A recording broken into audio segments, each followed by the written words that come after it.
So magandang umaga mga kabro. Welcome back sa ating panibagong video.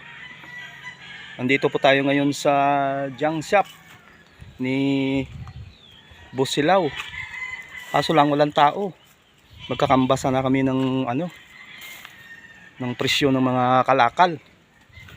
Kasi may mga kalakal kami doon sa bahay. Naghahanap tayo ng medyo mahal para makabawi po tayo ng puhunan natin. Minsan kasi baksak presyo yung mga kalakal eh. Kaya lugi tayo minsan pag ibigay natin kaagad. Shout out nga kay Kuya. Kuya, nandito kami ngayon sa junk shop mo, kay Busilaw. Kaso lang wala ka dito eh. Namasyal kami kasi may mga kalakal kami doon. Gusto sana namin maibenta. Tatanong sana kami ng mga presyo mo kung magkaano. Kaso lang wala ka naman dito. Uwi na lang kami. So maraming salamat mga kabro sa inyong pagsama at sa inyong panonood. Bye bye. Love you all.